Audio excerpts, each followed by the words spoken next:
Movie की शुरुआत होती है पास्ट के एक ऐसे सीन को दिखाते हुए जिसमें 1989 में हो रही एक कार रेसिंग दिखाई जाती है। अब अचानक से एक रेसिंग कार आकर रुकती है और रेसर अपने बेटे डॉम से कहता है कि तुम हमेशा बुरे लोगों से दूर रहना। वो अपने बेटे को इसी तरह से एडवाइस देता रहता था। इसके बाद वो रेस कंटिन्यू करता है बहुत ही तेज स्पीड के साथ। लेकिन आज उसका दिन अच्छा नहीं था। एक और कार आती है और उसके बैक पर बहुत जोर से हिट करती है। यहाँ इन कार्स का एक्सीडेंट हो जाता है, लेकिन सबसे ज्यादा चोट डॉम के फादर को ही पहुँचती है। उनकी कार उड़ती हुई दूसरी गाड़ियों के ऊपर से दूर जाकर गिरती है और फ्लिप होते होते ग्राउंड के साथ टकरा जाती है, जिसकी वजह से गाड़ी में आग और वो ब्लास्ट हो जाती है। यहाँ पर ये रेसर मारे जाते हैं, यानी टॉम के फादर। टॉम बहुत रोता है, चिल्लाता है और इसी के साथ स्टोरी आती है प्रेजेंट में, जहाँ पर हम टॉम को एक बहुत ही बड़ा आदमी देखते हैं। उसका छोटा सा 3-4 साल का बेटा होता है और उसकी वाइफ उसके साथ बहुत खुश होती है। वो एक पीसफुल फॉरेस्ट में बहुत खुश जिंदगी गुजार रहे थे। यहाँ पर टॉम हमें एक ट्रैक्टर रिपेयर करता हुआ दिखाया जाता है कि तभी वहाँ पर एक गाड़ी रुकती है। टॉम और उसकी वाइफ अलर्ट हो जाते हैं और उन पर गन पॉइंट कर देते हैं। तभी उस गाड़ी में से एक आदमी बाहर आता है और अपने हाथ ऊपर करके कहता है, टॉम मैं यहाँ तुमसे मिलने आया हूँ, कोई दुश्मन नहीं हूँ, गौर से देखो। उस गाड़ी में से जो टोटल लोग निकले थे वो 3 होते हैं। एक आदमी जिसका नाम तेज होता है, उसका साथी और साथ एक और लड़की। अब वो लोग टॉम को बताते हैं कि एक बूढ़े आदमी ने उन्हें बताया है साइफर जो कि सुपर विलन है और वो बहुत खतरनाक औरत है, उसे पकड़ तो लिया गया था लेकिन पर्पसली यानी जानबूझकर जिस प्लेन में उसे पकड़ कर ले जाया जा रहा था उसे क्रैश कर दिया गया ताकि लोगों को लगे कि ये मर चुकी है। उस वक्त बूढ़े आदमी का उस पर पूरा होल्ड था कि उसने उसको पकड़ लिया था, लेकिन वो फिर भी भाग गई। अब इस टीम में से जो लड़की होती है वो टॉम को फोर्स करती है कि आप हमारे साथ उस जगह पर आएं जहाँ पर ये प्लेन क्रैश हुआ था ताकि हम वहाँ से कुछ एविडेंसेस इकट्ठे कर सकें। तो टॉम कहता है नहीं, मैं अब रिटायर्ड हूँ और इन कामों से दूर ही अपनी फैमिली के साथ खुश हूँ। अब रात में टॉम की बीवी को कुछ ख्याल आता है तो वो जाकर टॉम से कहती है, हमारी टीम ने हर मुश्किल काम में हमारी मदद की है और मैं भी उनकी मदद करने जा रही हूँ। वो बाहर जाती है, इससे पहले अपने बेटे को प्यार करती है और फिर अपनी बाइक को तैयार करने लगती है। अब सीन कट होता है। दूसरी तरफ अब हम उन चारों को यानी टॉम की वाइफ, तेज, उसका साथी और वो यंग गर्ल, इनको देखते हैं कि वो प्लेन में चढ़ रहे होते हैं। लेकिन यहाँ पर टॉम की भी एंट्री होती है। वो अपनी कार में यहाँ तक आता है और डिसाइड करता है कि वो भी इनके साथ जाएगा। अब ये लोग बहुत लंबा सफर करते हैं, उस जगह तक पहुँच ही जाते हैं जहाँ पर ये प्लेन क्रैश हुआ था। उन्हें प्लेन भी मिल जाता है। भी उस यंग लड़की को वहाँ पर कुछ आवाज आती है जो कि एक सिग्नल की होती है। वो एक मशीन से आ रही होती है। ये लड़की बहुत अच्छी हैकर थी तो इस मशीन को हैक करते हुए खोल लेती है तो उसमें से एक शाइनी ब्लैक बॉक्स निकलता है जो कि कोई डिवाइस लग रही, लेकिन इन लोगों को उसे खोलना नहीं आता था। ये लोग सोच ही रहे होते हैं कि इसको कैसे खोला जाए, तभी वहाँ पर मिलिट्री आ जाती है और इन पर फायरिंग करने लगती है। ये सब यहाँ से भाग जाते और ऐसी जगह पर पहुँच जाते हैं जहाँ पर माइंस थी, यानी वो माइन लैंड था। जैसे जैसे कोई उन पर आता जाता वो ब्लास्ट होते जाते हैं, जिसकी वजह से बहुत सारी मिलिट्री कार्स डिस्ट्रॉय हो जाती हैं। अब इनके ब्लास्ट होने की वजह से एयर प्रेशर से तेज की साथी की गाड़ी भी उड़कर एक जगह गिरती है, वो भी एक लैंड माइन के ऊपर, और अगर वो हिलता तो उसकी गाड़ी भी ब्लास्ट हो जाती। उसके आसपास भी लैंड माइंस थी और ये उसके लिए बहुत मुश्किल खड़ी थी। वो वहाँ से बहुत कोशिश करता है कि आराम से यहाँ से एस्केप कर जाए, लेकिन इन्हीं कोशिशों में उसकी गाड़ी थोड़ी सी हिलती है और नीचे की तरफ आती है। इसकी वजह से लैंड माइन ब्लास्ट कर जाती है और उसकी गाड़ी भी आग लग जाती है और सब बहुत उदास हो जाते हैं और लड़की रोने लगती है। लेकिन तभी तेज का वो साथी लंगड़ाते हुए उनकी तरफ आता है तो सब शुक्र अदा करते हैं और खुश हो जाते हैं। दूसरी तरफ टॉम की बीवी के पास वो डिवाइस थी। अब वो उसको बचाने के लिए एक पाइप पर जाने लगती है ताकि उसे कोई पा न सके। सोल्जर्स भी उसके पीछे होते हैं ताकि वो डिवाइस को ले सके, लेकिन तभी टॉम की वाइफ की बाइक एक पत्थर के साथ टकराती है और बाइक उड़ते हुए ना बैलेंस खो देती है। इससे पहले कि सोल्जर्स आकर उसको पकड़ते टॉम वहाँ पर आ जाता है और उसकी वाइफ उसकी गाड़ी पर आकर गिरती है। यहाँ पर एंट्री होती है इस मूवी के बहुत ही मेन कैरेक्टर की, जिसका नाम जेकब है। खामोशी से अपनी गाड़ी में आता है, चलते हुए गाड़ी से अपना हाथ बाहर करके वो डिवाइस उठा लेता है और फौरन से वहाँ से भाग जाता है। टॉम अपनी बीवी से कहता है गाड़ी के अंदर बैठो। वो फौरन से गाड़ी के अंदर बैठती है, गाड़ी की खिड़की के थ्रू।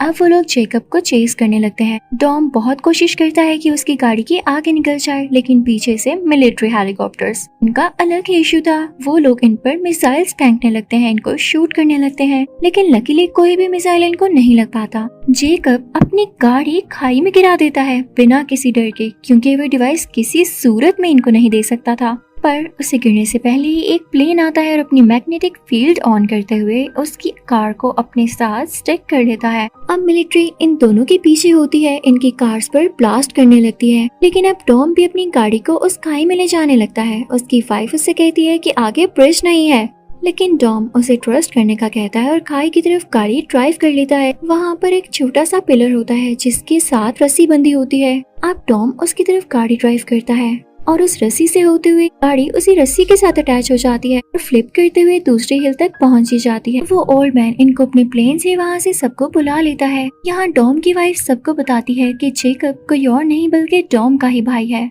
जब टॉम के फादर का एक्सीडेंट हुआ था, जेकब भी वहीं पर था। Everyone was saying कि उनकी डेथ जेकब की वजह से हुई थी। वहाँ पर टॉम को काफी गुस्सा आ जाता है और वो उसी आदमी के मुंह पर पंचेस मारने लगता है, लेकिन वो आदमी ज्यादा जख्मी हो जाता है तो टॉम को जेल हो जाती है। जब टॉम जेल में जाता है तो देखता है कि जेकब भी वहीं पर है, तो वो सोचता है कि हो सकता है वो आदमी सच कह रहा हो, तभी तो जेकब यहाँ पर आया। तो वो जेकब से कोई बात नहीं करता। अब सीन आता है प्रेजेंट की तरफ, जब जेकब साइफर को वो डिवाइस देते हुए कहता है इसका दूसरा पार्ट खोया हुआ है। अब साइफर उसे बताती है इसका दूसरा पार्ट लंदन में है और तुम्हें वहीं पर जाना होगा। अब नेक्स्ट सीन में हम एक सी को देखते हैं और उसके अंडरग्राउंड टनल में टॉम और उसके साथियों की सीक्रेट प्लेस होती है जो कि उन्हें ओल्ड मैन नहीं दी थी। यहाँ पर वो यंग लड़की अपने मिशन के बारे में बताने लगती है कि इन्हें डिवाइस का दूसरा हिस्सा ढूंढना है। पता है वो डिवाइस क्या कर सकती है? वो स्पेस में सारी सैटेलाइट्स को कंट्रोल कर सकती है, इवन किसी भी इलेक्ट्रॉनिक डिवाइस को, और ये किसी भी चीज को डिस्ट्रॉय भी कर सकती है। हमने इसे 2 हिस्सों में बनाया था। जेकब के पास एक हिस्सा है और वो दूसरा हिस्सा लेने लंदन जरूर जाएगा, लेकिन उससे पहले हमें वहाँ जाना होगा। तभी उन्हें ये भी पता चलता है कि ओल्ड मैन का जो राइट हैंड था यानी उसका साथी वो मर चुका है, लेकिन उन्हें इस बात पर यकीन नहीं आता कि वो तो इतना स्ट्रॉन्ग और फिट था।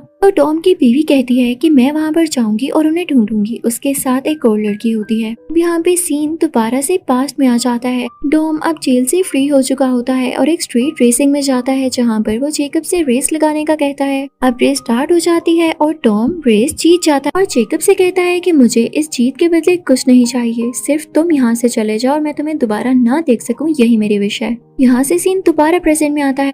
टॉम किसी से जेकब के ड्रेस के बारे में पूछ रहा होता है और दूसरी तरफ टॉम की बीवी बूढ़े आदमी के साथी को ढूंढने जाती है। वो लोग एक घर में जाते हैं। कुछ लोग उन्हें मारने की कोशिश करते हैं, उन लड़कियों को धक्का देते थे तो उनकी टक्कर वहाँ टीवी से होती है। वो लड़कियां भी उन्हें पुश बैक करती हैं, लेकिन तभी दूर खड़ा एक आदमी उनको शूट कर देता है जो लोग उन लड़कियों को सता रहे थे। और पता है ये कौन होता है? ये वही आदमी होता है, उसी ओल्ड मैन का साथी जिसे ढूंढने ये लोग यहाँ पर आए थे। ये तीनों इस आदमी को देख के बहुत खुश हो जाती हैं और उसे गले से लगा लेती हैं। हमें लंदन सिटी का सीन दिखाया जाता है। तेज और वो यंग लड़की वहाँ पर उस डिवाइस के सेकंड पार्ट को ढूंढने के लिए गए होते हैं। टॉम भी वहाँ गाड़ी में आता है और उसे पता चलता है कि जेकब ने ऑलरेडी उस डिवाइस के सेकंड पार्ट को ले लिया है। जेकब जो कि एक वायर के साथ लटक कर वहाँ से भाग रहा होता है। टॉम भी बिल्डिंग्स पर से जंप करता हुआ आता है और उसे पकड़ लेता है। वो दोनों शीशे के साथ लगते हैं और शीशा टूट जाता है तो वो बिल्डिंग के अंदर आके गिरते हैं। वो एक बेड पर होते हैं और अब टॉम जेकब के ऊपर आकर उसे पंचेस मारता है। उसके फेस को बहुत बुरी तरह से हर्ट करता है, लेकिन जेकब खुद को बचाते हुए वहाँ खिड़की से बाहर जंप लगा देता है। अब एक ट्रक के अंदर गिरता है, लेकिन वहीं से वो अपनी गाड़ी के अंदर बैठता है। बहुत तेजी से ड्राइव करने लगता है, लेकिन टॉम भी उसके पीछे ही होता है जो कि अब ट्रक की फ्रंट सीट पर बैठ चुका था, क्योंकि उसकी साथी यानी वही यंग लड़की इस ट्रक को ड्राइव कर रही होती है। अब वो कार को चेज करने लगते हैं। जेकब बहुत ज्यादा तेज ड्राइव कर रहा होता है और ड्राइव करते करते बिल्डिंग की उस तरफ चला जाता है, लेकिन ये यंग लड़की उस ट्रक का मैग्नेट ऑन कर देती है, जिससे ये ट्रक जेकब की कार को अपनी तरफ खींच लेता है और ये उस ट्रक के साथ स्टिक हो जाती है। एक रिच बिजनेसमैन को ये खबर मिलती है। ये वही आदमी होता है जो जेकब के साथ साइफर के पास जेल में गया था और उसे ये भी पता था कि जेकब अपने मिशन पर है ताकि वो डिवाइस का सेकंड पार्ट ले सके। उसे बहुत गुस्सा आता है कि कहीं टॉम उसे पार्ट छीन न ले। अपने सोल्जर्स को ऑर्डर देता है कि वो टॉम और उसके साथियों को ढूंढें या चाहे मार दें। दूसरी तरफ हमें उन लेडीज को दिखाया जाता है जो उस बूढ़े आदमी के साथी को वापस लेकर आ चुकी होती हैं। जापानीज लड़की भी उनके साथ होती है। यहाँ पर वो रोने लगती है और इनको बताती है कि उसके पेरेंट्स ने ही ये डिवाइस बनाई थी, वो इसे अपने डीएनए की हेल्प से खोल सकती है। इधर जेकब भी टनल में एक दीवार के पीछे कैद होता है जो कि ये सारी बातें सुन लेता है। तभी बिजनेसमैन और इसके आदमी अपने वेपन्स के साथ यहाँ पर आ जाते हैं और जेकब को और उसी जापानीज औरत को वहाँ से ले जाते हैं क्योंकि वो डिवाइस खोल सकती थी। लेकिन वही यंग लड़की यहाँ पे मैग्नेट फिर से ऑन कर देती है और उससे सारे वेपन्स अट्रैक्ट होकर उसके साथ चिपक जाते हैं। सोल्जर्स भी ग्राउंड पर गिर जाते हैं और वहाँ पर अब ब्लास्ट होने लगता है, जिससे टनल की दीवारें गिरने लगती हैं और उसमें काफी ज्यादा सोल्जर्स मारे जाते। लेकिन उनमें से कुछ सोल्जर्स ने टॉम को भी कैद कर लिया था और वो उसे पानी में फेंक देते हैं। उसकी वाइफ ये देख के चिल्लाने लगती है। अब कुछ देर बाद जब टॉम को होश आता है तो वो देखता है कि उसकी बीवी उसकी आंखों के सामने है, क्योंकि उसकी बीवी ने उसे डूबने से बचा लिया था। यंग लड़की उन्हें बताती है कि जेकब स्पेस में एक सैटेलाइट भेजेगा ताकि ये डिवाइस को इनिशिएट कर सके, उसे चला सके। तो टॉम कहता है तो कोई बात नहीं, हम भी स्पेस में जाएंगे। अब उस तरफ जेकब और वो बिजनेसमैन एक साथ हो चुके होते हैं और उस सैटेलाइट को स्पेस में लॉन्च करने वाले होते। साथ ही साथ उन्होंने डिवाइस के दोनों हिस्से लगाकर उसे जोड़ लिया होता है और फिर वो दो ट्रक्स में निकल जाते हैं। एक ट्रक में जेकब और बिजनेसमैन होता है, जबकि दूसरे ट्रक में वही जापानीज लड़की होती है। जेकब कंट्रोल करने लगता है उसी डिवाइस सैटेलाइट को। टॉम भी अब इसी तरफ आने लगता है। तेज और उसका साथी स्पेस में जाने के लिए निकल पड़ते हैं, अपने कॉस्ट्यूम्स पहन लेते हैं और एक ऐसी स्पेसशिप में बैठते हैं जो कि दिखने में गाड़ी जैसी लग रही होती है, लेकिन उसके साथ नाइट्रोस भी अटैच होते हैं जो कि अचानक से ऑन हो जाते हैं। उनमें से आग आने लगती है और वो स्पेसशिप तेजी से स्पेस की तरफ ट्रैवल करने लगती है और ये मिशन सक्सेसफुली इनिशिएट हो ही जाता है। टॉम और उसके दूसरे साथ अपनी गाड़ियों का मैग्नेट ऑन कर देते हैं, जिसकी वजह से उन सोल्जर्स की गाड़ियां इसके साथ अटैच होने लगती हैं।